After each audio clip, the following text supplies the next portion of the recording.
I'm here today with Jane Dyer. She is featured in our new book, Fearless Female Leaders, Stories and Strategies to Empower More Women to Lead. Welcome, Jane. I'm so excited to introduce you to more people. Kathy, thank you so much for having me. I'm looking forward to it. Wonderful. Now, you have had a long and successful career in aviation. You've been a fighter pilot, a flight instructor, a Boeing 777 captain. Did I get all the sevens in there? Do we need more sevens? That's correct, but I do want to make one minor point is I was not a fighter pilot because women were not allowed to do that yet. I Ah, was a pilot. So it wasn't okay. until maybe 10 years ago, I think they allowed women to go into all the combat areas. So back then, I guess we should just be lucky we got to be pilots. There we go. And I think that's an important thing to keep in this interview. That's a piece of history that some people don't know because they didn't live through what you lived through. Yes. So, Jane, I know you're a big advocate of having more women become pilots and share your passion and your experience with flying. But reading your story in the book, you faced a lot of sexism, of harassment. And I think readers are just going to be, their jaws are going to drop when they read what you had to endure. I'm curious to know if you think that those conditions still exist in the military. Is there still sexism in the military?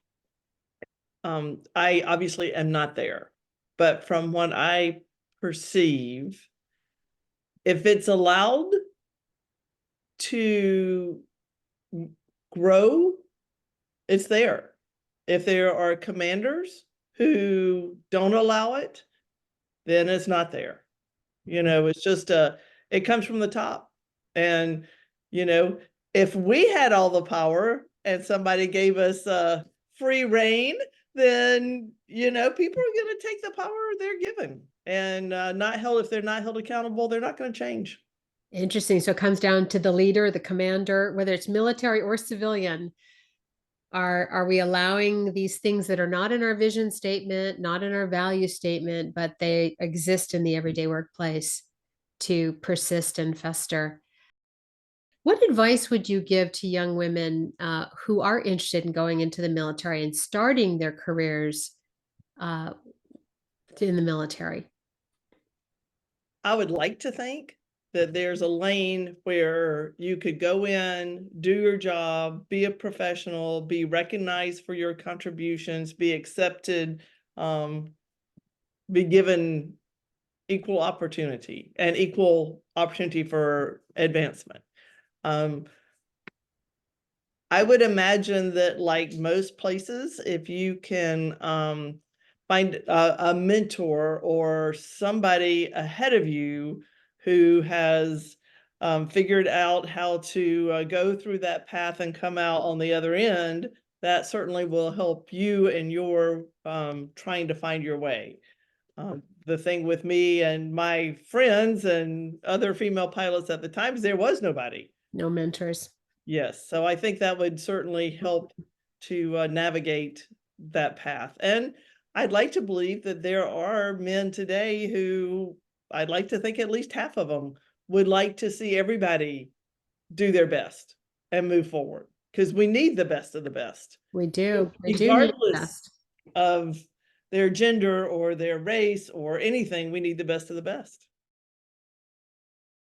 So, Jane, you are very big in public service and volunteer leadership. And I'd love for you to share a little bit about the work that you're doing and how it's helping you either grow your leadership or help mentor other people in their leadership.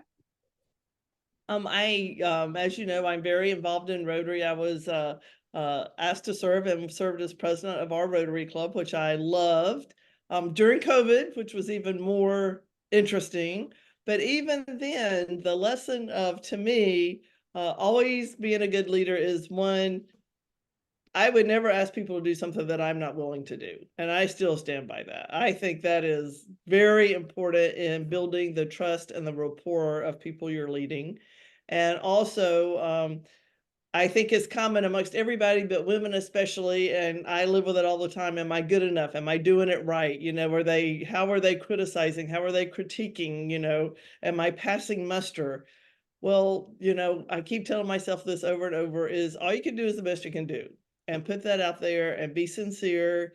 And, when it comes to it, make a decision and live by that decision. And if it turns out that you were incorrect, then you learn and move on. But nobody's perfect. Nobody does everything perfectly every time. Just do the best you can. And I think having that relationship, the trust relationship with people, that they know that you're willing to put in the work and the effort that they are. You're not just gonna, I think delegating is very important, but they got to know that you have their back. Now, Jean, you grew up on a farm. You had a large family, and you had a father who was a firm believer that all of his children, boys and girls, would need to study and do well in math and science, Oh, absolutely.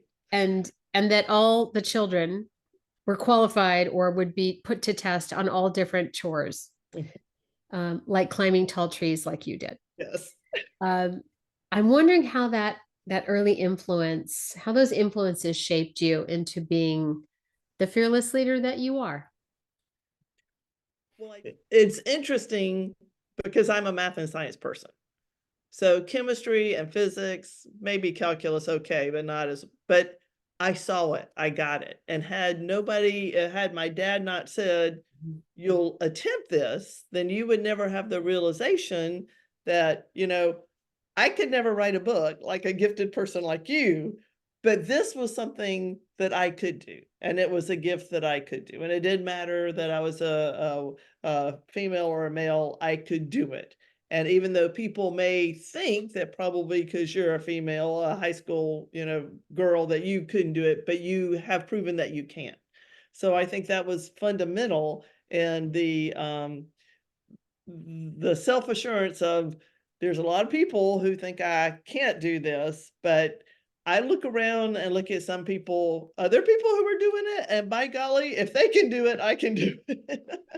So, you don't know until you try, and it sure is nice to have someone believe in you and have the expectation of you to at least, learn it. Jean, what's next in your Sheroes journey? Oh my goodness. That is, I'm about to become a grandmother. I have some step grandchildren. They live in Texas, but this one is going to be close. So we are so excited about that. And just to kind of hopefully be able to help our kids maneuver this whole new baby thing and try to make it as wonderful experience as possible for them. We're very excited about that. And oh my goodness, I'm still a little maybe overextended in some areas, so still trying to figure out, what I really can do. And I love the big fundraiser in Greenville, so that's one of my babies. I'll always be with that. So we would like to make that bigger and better and more of the family tradition. So I'm definitely still working on that. That's great. That's great. Well, speaking of Rotary, the first two stories in the book in chapter 6 Mhm. are your story and Sylvia Whitlock's, and she is a legendary Rotarian. And I'm really looking forward to you two getting to know each other, and then hopefully maybe doing some speaking engagements together, or bringing, these stories and these teachings from fearless female leaders into Rotary, to empower more women to be leaders of public service.